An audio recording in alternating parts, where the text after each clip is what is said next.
Seda, et meie igapäevaselt kasutatav vesi, see, mis mööda torusid meie kodudesse, korteritesse jõuab, vajab puhastamist, see fakt ilmselt ei vaja tõestamist, seepärast, et kui see vesi saab puhastatud, siis säilivad ja on parema tervise juures meie kodumasinad ja eks me isegi oleme parema tervise juures. Aga kui minna kauplusesse ja hakata valima, ostma endale vee puhastamiseks vajalikku filtrit, siis võib tekkida väga-väga palju küsimusi, seepärast, et valik on ju suur.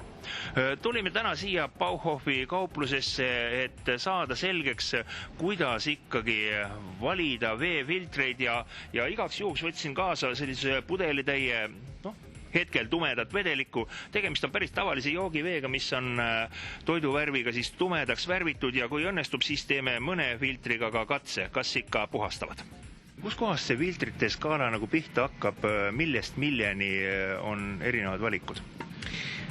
Kõigepealt tuleb otsustada enda jaoks, kui palju joogivett tegelikult tahate. Kui te elate üksinda, siis teile võiks piisada tavalist filterkannu. Kui te aga tahate pisut lihtsamini kätte saada puhast vett, siis te võite paigaldada endale kraani külge joogiveefiltri. Kui aga on teil suur perekond, siis on mõtet kaaluda suurte eraldi kraaniga joogiveefiltri paigaldamist, mis paigaldatakse kraanikausi alla. Kui aga on vaja tõesti palju joogivett, siis on mõtet kaaluda juba suuremad süsteemid kasutusele võtta. Võtsin kaasa ühe pudelikese siin toonitud vedelikku ja kuna te ootasite meid, siis 2 filterkannu on siin laua peal. Kui me nüüd kallame siia sisse selle vee, kuidas nad toimivad? Kas toimivad nüüd ühtemoodi või on väike erinevus ka? Ma arvan, et kõige parem on ikka seda katsetada ja siis vaadata. Teeme katse ära.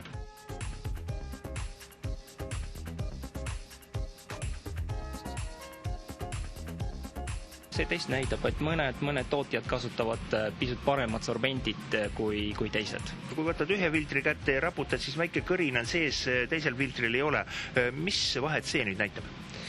Kui pisut midagi ikka kõriseb seal, see tähendab, et filtri sees on tühja ruumi, mis vesi tegelikult võib kasutada ka enda voolamiseks ja siis voolata väljaspoolt sorbenti.